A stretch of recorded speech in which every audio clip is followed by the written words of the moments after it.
La obra de reforma tocante al sábado como día santificado de descanso, que debía cumplirse en los últimos días, está predicha en la profecía de Isaías 56. Así dijo Jehová: guardad derecho y haced justicia, porque cercana está mi salud para venir, y mi justicia para manifestarse. Bienaventurado el hombre que esto hiciere, y el Hijo del hombre que esto abrazare, que guarda el sábado de profanarlo, y que guarda su mano de hacer todo mal. A los hijos de los extranjeros que se llegaren a Jehová para ministrarle, y que amaren el nombre de Jehová para ser sus siervos, todos los que guardaren el sábado de profanarlo y abrazaren mi pacto, yo los llevaré al monte de mi santidad, y los recrearé en mi casa de oración.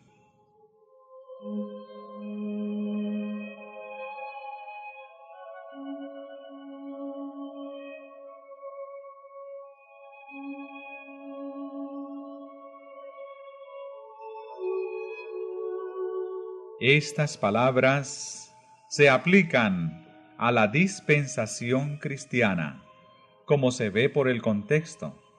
Dice Jehová el Señor, el que recoge los dispersos de Israel: juntaré a él otros todavía, además de los suyos que están ya recogidos.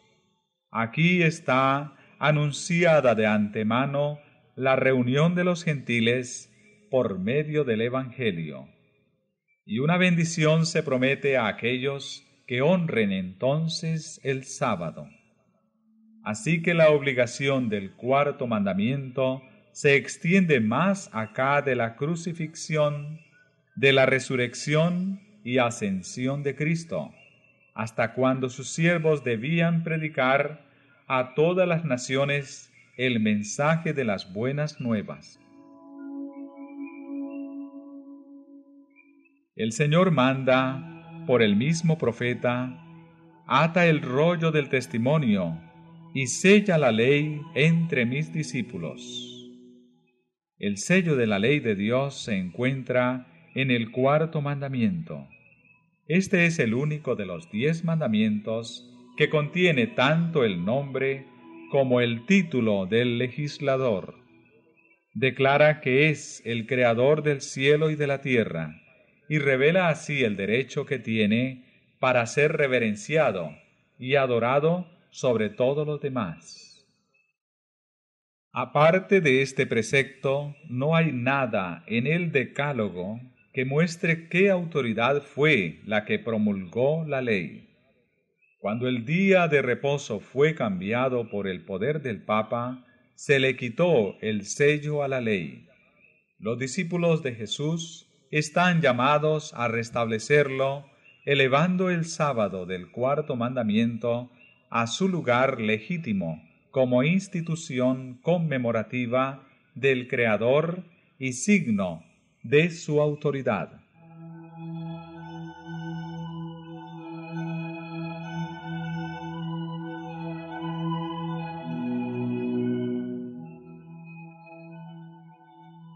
A la ley y al testimonio.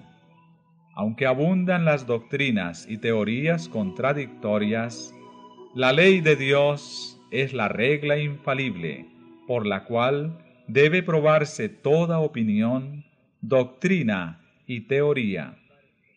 El profeta dice: si no hablaren conforme a esta palabra, son aquellos para quienes no ha amanecido.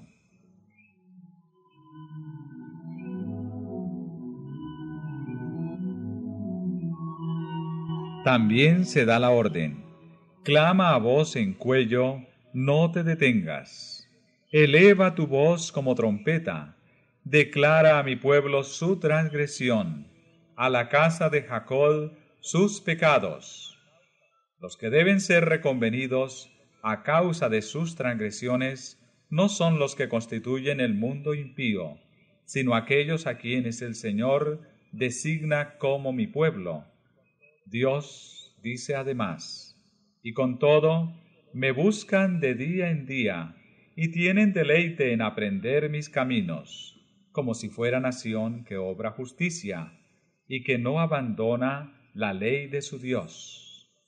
Aquí se nos presenta a una clase de personas que se creen justas y parecen manifestar gran interés en el servicio de Dios.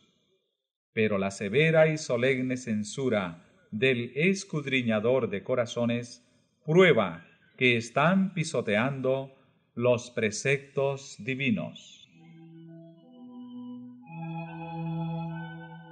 El profeta indica cómo sigue la ordenanza que ha sido olvidada. Los cimientos de generación y generación levantarás, y serás llamado reparador de portillos, restaurador de calzadas para habitar.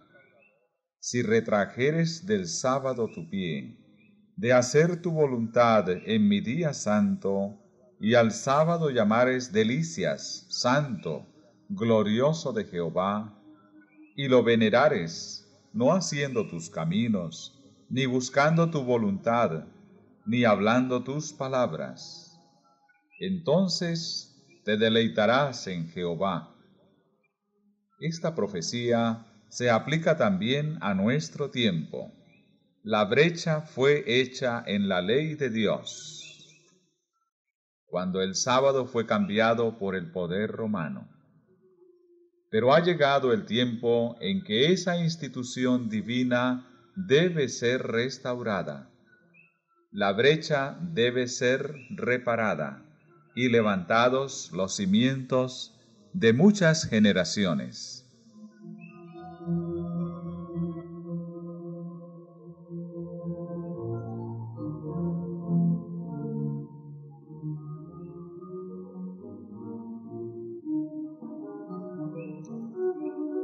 Santificado por el reposo y la bendición del Creador, el sábado fue guardado por Adán en su inocencia en el santo Edén. Por Adán, caído pero arrepentido, después que fuera arrojado de su feliz morada, fue guardado por todos los patriarcas, desde Abel hasta el justo Noé, hasta Abraham y Jacob. Cuando el pueblo escogido estaba en la esclavitud de Egipto, muchos, en medio de la idolatría imperante, perdieron el conocimiento de la ley de Dios. Pero cuando el Señor libró a Israel, proclamó su ley con terrible majestad a la multitud reunida, para que todos conociesen su voluntad y le temiesen y obedeciesen para siempre.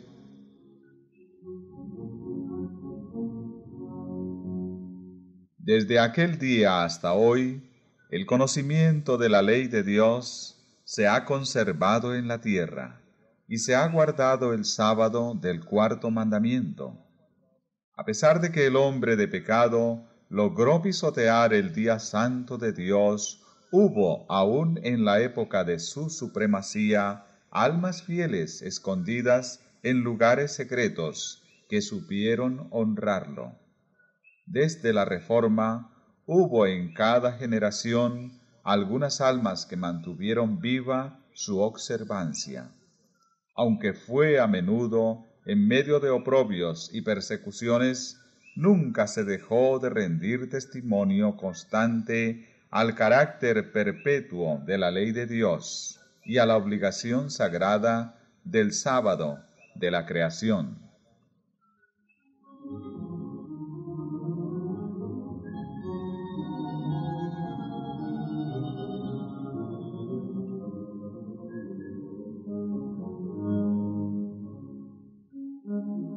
Estas verdades, tal cual están presentadas en Apocalipsis 14, en relación con el Evangelio eterno, serán lo que distinga a la Iglesia de Cristo cuando Él aparezca, pues como resultado del triple mensaje se dice: aquí están los que guardan los mandamientos de Dios y la fe de Jesús.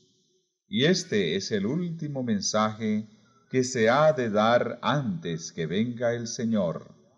Inmediatamente después de su proclamación, el profeta vio al Hijo del Hombre venir en gloria para cegar la mies de la tierra.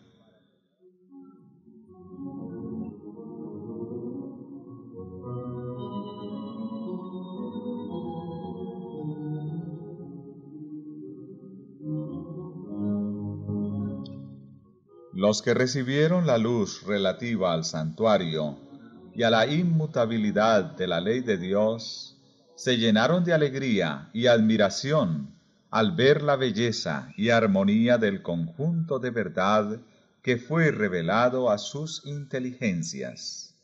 Deseaban que esa luz, que tan preciosa les resultaba, fuese comunicada a todos los cristianos, y no podían menos que creer que la aceptarían con alborozo. Pero las verdades, que no podían sino ponerlos en desaveniencia con el mundo, no fueron bienvenidas para muchos que profesaban ser discípulos de Cristo. La obediencia al cuarto mandamiento exigía un sacrificio ante el cual la mayoría retrocedía.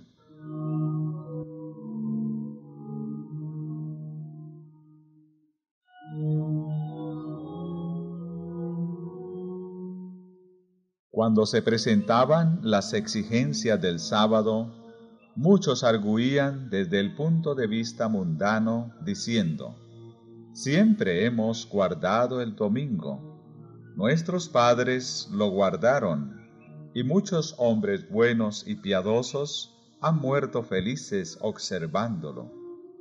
Si ellos tuvieron razón, nosotros también la tenemos. La observancia de este nuevo día de reposo nos haría discrepar con el mundo y no tendríamos influencia sobre él. ¿Qué puede esperar hacer un pequeño grupo de observadores del séptimo día contra todo el mundo que guarda el domingo? Con argumentos semejantes, procurarían los judíos justificar la manera en que rechazaron a Cristo. Sus padres habían agradado a Dios presentándole ofrendas y sacrificios. ¿Por qué no alcanzarían los hijos salvación siguiendo el mismo camino? Así también, en días de Lutero, los papistas decían que cristianos verdaderos habían muerto en la fe católica y que por consiguiente esa religión bastaba para salvarse. Este modo de argumentar iba a resultar en verdadero obstáculo para todo progreso en la fe y en la práctica de la religión.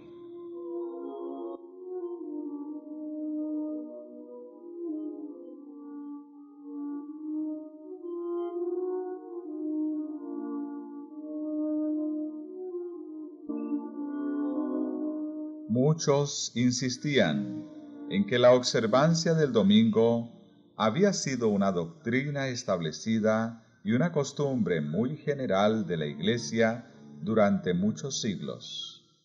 Contra este argumento se adujo el de que el sábado y su observancia eran más antiguos y se habían generalizado más, que eran tan antiguos como el mismo mundo, y que llevaban la sanción de los ángeles y de Dios. Cuando fueron puestos los fundamentos de la tierra, cuando los astros de la mañana alababan a una y se regocijaban todos los hijos de Dios, entonces fue puesto el fundamento del sábado. Bien puede esta institución exigir nuestra reverencia. No fue ordenada por ninguna autoridad humana, ni descansa sobre ninguna tradición humana. Fue establecida por el Anciano de Días y ordenada por su palabra eterna.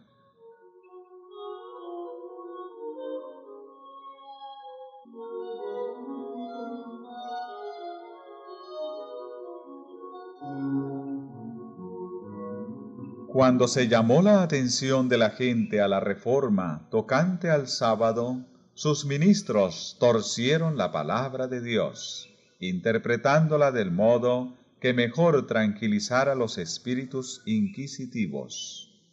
Y los que no escudriñaban las Escrituras por sí mismos se contentaron con aceptar las conclusiones que estaban en conformidad con sus deseos. Mediante argumentos y sofismas, con las tradiciones de los padres y la autoridad de la Iglesia, muchos trataron de echar abajo la verdad, pero los defensores de ella recurrieron a la Biblia para defender la validez del cuarto mandamiento. Humildes cristianos, armados con solo la palabra de verdad, resistieron los ataques de hombres de saber que, con sorpresa e ira, tuvieron que convencerse de la ineficacia de sus elocuentes sofismas ante los argumentos sencillos y contundentes de hombres versados en las Sagradas Escrituras más bien que en las sutilezas de las escuelas.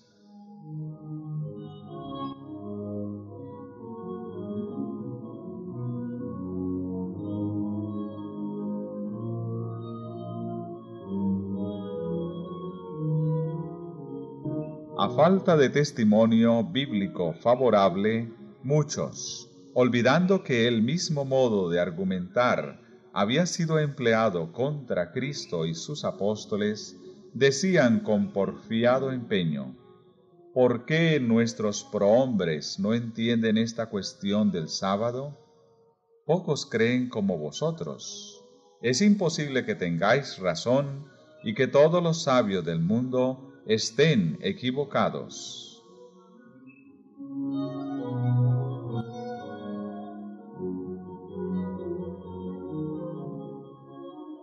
Para refutar semejantes argumentos, bastaba con citar las enseñanzas de las Santas Escrituras y la historia de las dispensaciones del Señor para con su pueblo en todas las edades. Dios obra por medio de los que oyen su voz y la obedecen, de aquellos que en caso necesario dirán verdades amargas, por medio de aquellos que no temen censurar los pecados de moda. La razón por la cual Él no escoge más a menudo a hombres de saber y encumbrados para dirigir los movimientos de reforma es porque confían en sus credos, teorías y sistemas teológicos, y no sienten la necesidad de ser enseñados por Dios. Solo aquellos que están en unión personal con la fuente de la sabiduría son capaces de comprender o explicar las Escrituras. Los hombres poco versados en conocimientos escolásticos son llamados a veces a declarar la verdad, no porque son ignorantes, sino porque no son demasiado pagados de sí mismos para dejarse enseñar por Dios. Ellos aprenden en la escuela de Cristo, y su humildad y obediencia los hace grandes. Al concederles el conocimiento de su verdad, Dios les confiere un honor en comparación con el cual los honores terrenales y la grandeza humana son insignificantes.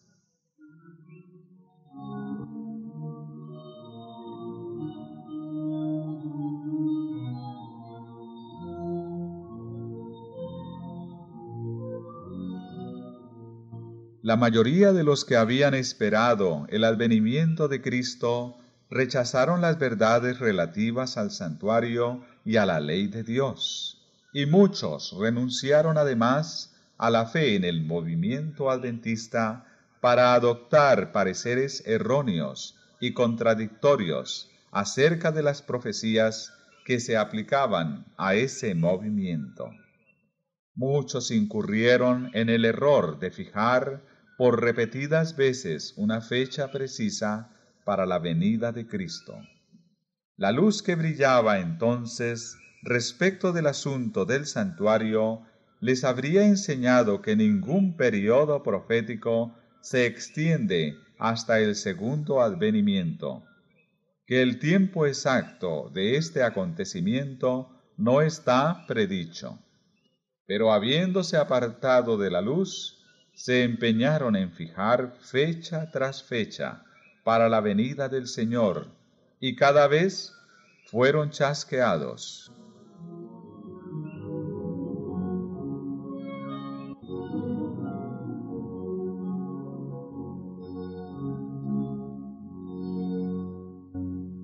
Cuando la iglesia de Tesalónica adoptó falsas creencias respecto a la venida de Cristo, el apóstol Pablo aconsejó a los cristianos de dicha iglesia que examinaran cuidadosamente sus esperanzas y sus deseos por la palabra de Dios.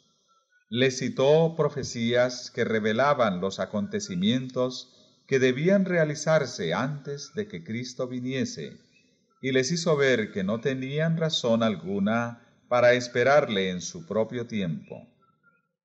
No dejéis que nadie os engañe en manera alguna, fueron sus palabras de amonestación. Si se entregaban a esperanzas no sancionadas por las sagradas escrituras, se verían inducidos a seguir una conducta errónea. El chasco los expondría a la mofa de los incrédulos, correrían peligro de ceder al desaliento y estarían tentados a poner en duda las verdades esenciales para su salvación. La amonestación del apóstol a los tesalonicenses encierra una importante lección para los que viven en los últimos días.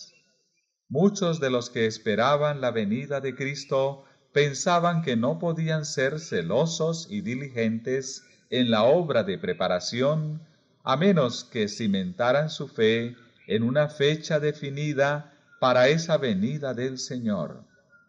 Pero como sus esperanzas no fueron estimuladas una y otra vez, sino para ser defraudadas, su fe recibió tales golpes que llegó a ser casi imposible que las grandes verdades de la profecía hiciesen impresión en ellos.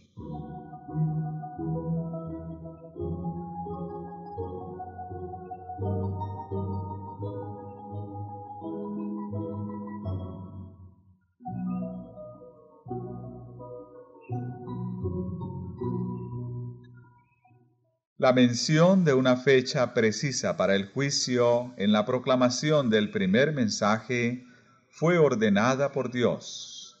La computación de los periodos proféticos en que se basa ese mensaje, que colocan el término de los 2300 días en el otoño de 1844, puede subsistir sin inconveniente. Los repetidos esfuerzos, hechos con el objeto de encontrar nuevas fechas para el principio y el fin de los periodos proféticos, y los argumentos para sostener este modo de ver, no sólo alejan de la verdad presente, sino que desacreditan todos los esfuerzos para explicar las profecías. Cuanto más a menudo se fije fecha para el segundo advenimiento, y cuanto mayor sea la difusión recibida por una enseñanza tal, tanto mejor responde a los propósitos de Satanás. Una vez transcurrida la fecha, él cubre de ridículo y desprecio a quienes la anunciaron, y echa oprobio contra el gran movimiento adventista de 1843 y 1844. Los que persisten en este error llegarán al fin a fijar una fecha demasiado remota para la venida de Cristo. Ello los arrullará en una falsa seguridad, y muchos solo se desengañarán cuando sea tarde.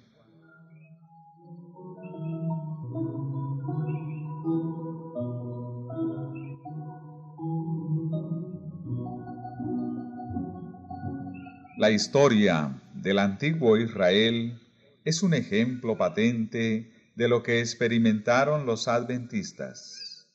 Dios dirigió a su pueblo en el movimiento adventista, así como sacó a los israelitas de Egipto. Cuando el gran desengaño, su fe fue probada, como lo fue la de los hebreos cerca del Mar Rojo. Si hubiesen seguido confiando en la mano que los había guiado y que había estado con ellos hasta entonces, habrían visto la salvación de Dios. Si todos los que habían trabajado unidos en la obra de 1844 hubiesen recibido el mensaje del tercer ángel y lo hubiesen proclamado en el poder del Espíritu Santo, el Señor habría actuado poderosamente por los esfuerzos de ellos. Raudales de luz habrían sido derramados sobre el mundo. Años haría que los habitantes de la tierra habrían sido avisados. La obra final se habría consumado y Cristo habría venido para redimir a su pueblo.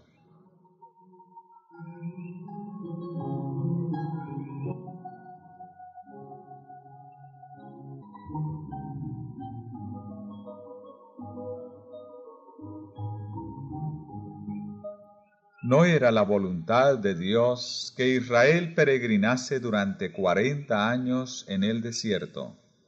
Lo que Él quería era conducirlo a la tierra de Canaán y establecerlo allí como pueblo santo y feliz. Pero no pudieron entrar a causa de incredulidad. Perecieron en el desierto a causa de su apostasía, y otros fueron suscitados para entrar en la tierra prometida.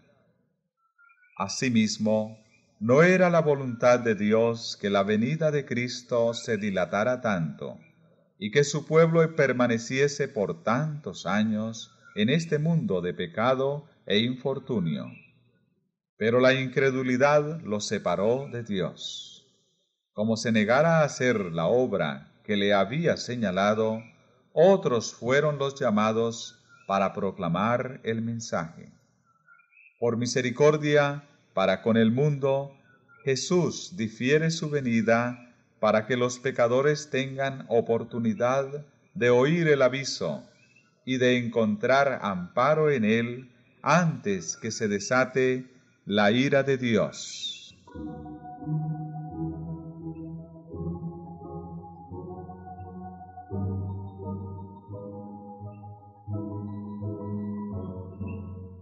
Hogaño como antaño, la predicación de una verdad que reprueba los pecados y los errores del tiempo despertará oposición, porque todo aquel que obra el mal odia la luz y no viene a la luz, para que sus obras no sean reprendidas.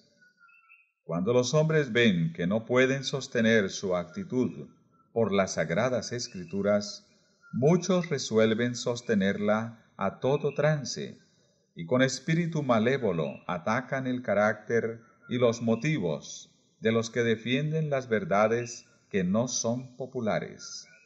Es la misma política que se siguió en todas las edades.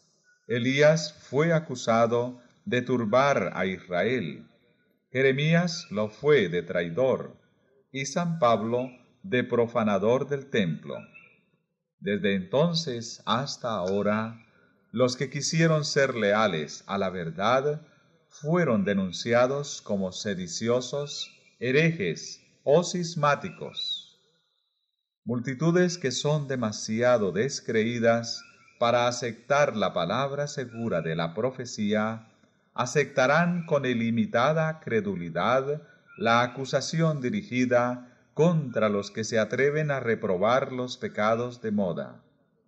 Esta tendencia irá desarrollándose más y más. Y la Biblia enseña a las claras que se va acercando el tiempo en que las leyes del Estado estarán en tal contradicción con la ley de Dios que quien quiera obedecer a todos los preceptos divinos tendrá que arrostrar censuras y castigos como un malhechor.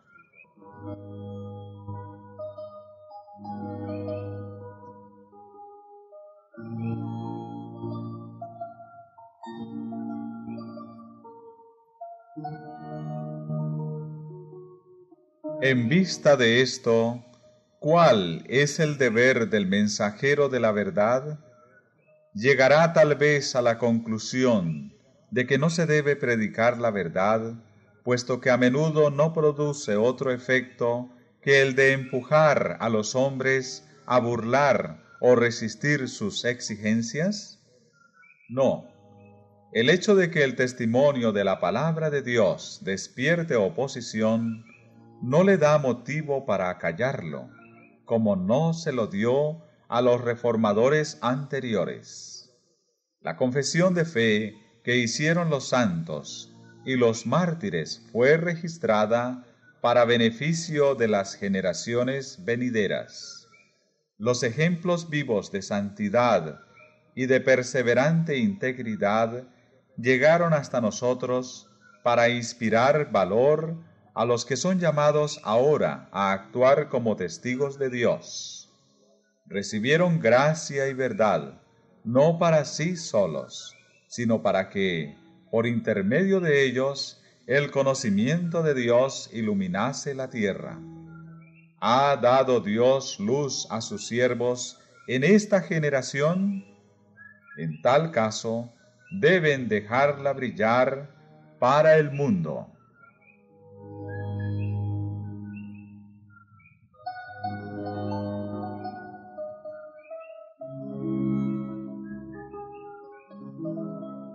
Antiguamente, el Señor declaró a uno que hablaba en su nombre: la casa de Israel empero no querrá escucharte a ti, porque no quieren escucharme a mí.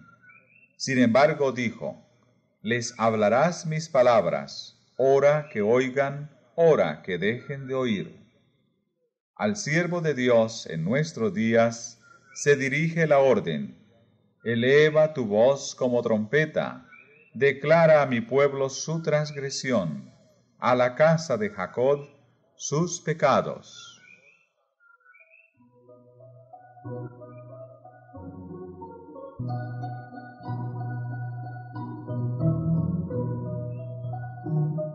En la medida de sus oportunidades, pesa sobre todo aquel que recibió la verdad la misma solemne y terrible responsabilidad que pesara sobre el profeta, a quien el Señor dijo: Hijo del hombre, yo te he puesto por atalaya a la casa de Israel.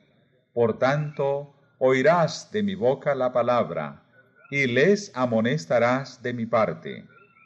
Cuando yo digo al inicuo: oh hombre inicuo, ciertamente morirás. Si tú no hablas para amonestar al inicuo de su camino, él, siendo inicuo, en su iniquidad morirá, mas su sangre yo la demandaré de tu mano. Pero cuando tú hubieres amonestado al inicuo en su camino, para que se vuelva de él, si no se volviere de su camino, por su culpa morirá, mas tú has librado a tu alma.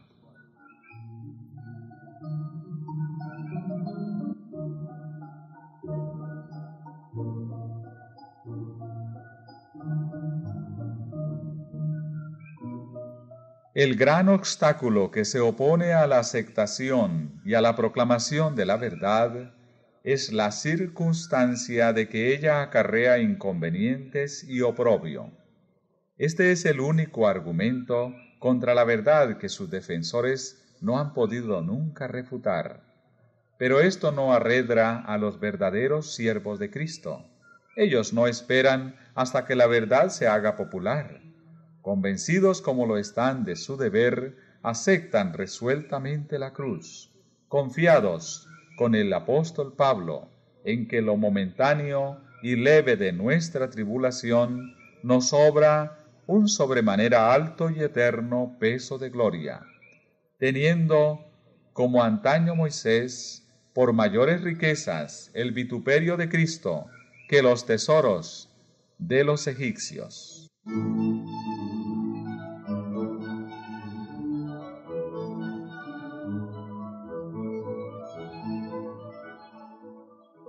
Cualquiera que sea su profesión de fe, solo los que son esclavos del mundo en sus corazones obran por política más bien que por principio en asuntos religiosos.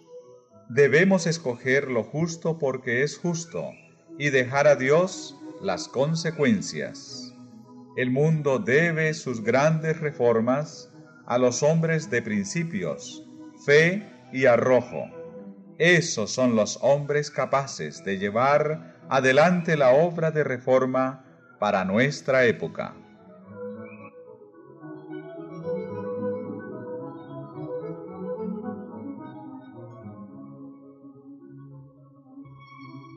Así dice el Señor: escuchadme, los que conocéis la justicia, pueblo en cuyo corazón está mi ley.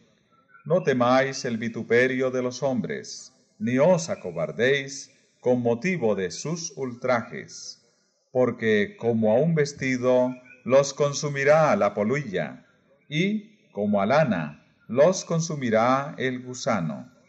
Mas mi justicia durará para siempre, y mi salvación de siglo en siglo.